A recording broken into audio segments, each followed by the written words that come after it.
Екі ғана нәрсе бар бізде. Не өшесің, не өсесің. Бір жерде тұру деген жоқ.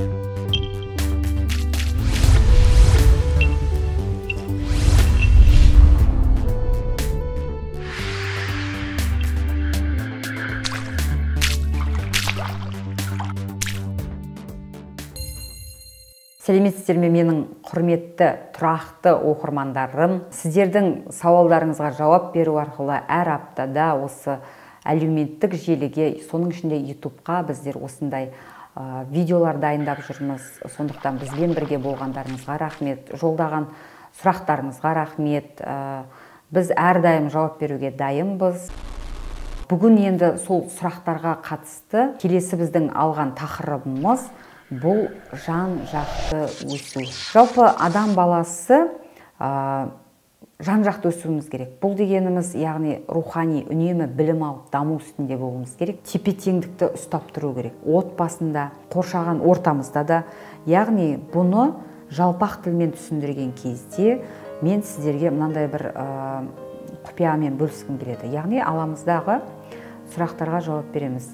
Мен 5 жыл бұрын кім едім? Яғни 5 жыл бұрын менің қызметім қандай болды?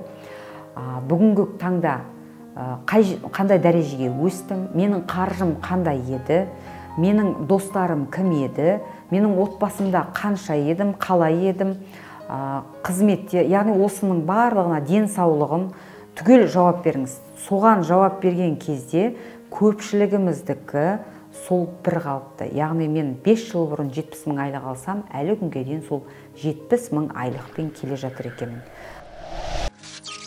Адамдар неге өспейді? Себебі адамдар өзімен осылай сұрақ қою арқылы жұмыс істемейді.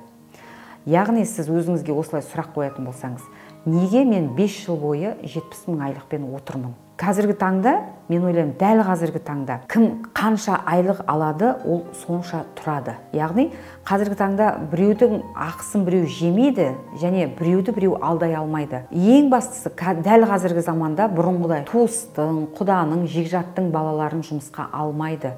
Қазір кез келген жетістікке жеткен адам өзінің командасында, өзінің жаңағыдай қызметшілерінің мықты, білімді, креативті ойлау қабілеті жоғары адамдарды іздейді. Сондықтан мен егер 70 мың алсам, мен басшыма ренжімеймін, мен өзіме ренжимін. Яғни мен ешқандай ізденіс жасамағанмын, ешқандай өзгерісті қаламағанмын. Мені сол нәрсе жаңағыдай мен үшін жайлы болған, маған ұнаған, мен жүре бергенмін. Сондықтан ойланыңыз.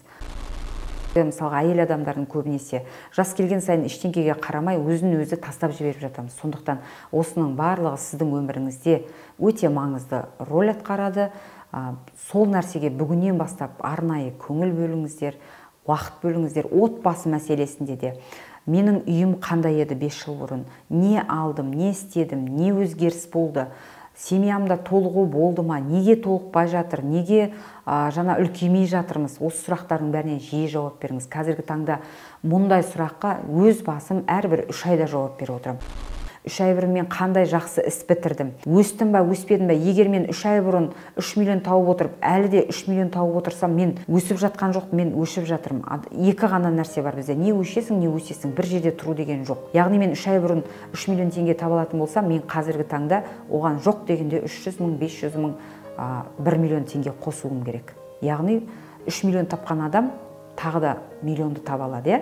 Сондықтан біз адам жалпы зона комфорта дейді, үйреншікті нәрсеге біз тез сіңіп кететін адамыз. Яғни зона комфортаға кіріп аламыз да, содан шығуымыз қиын болады.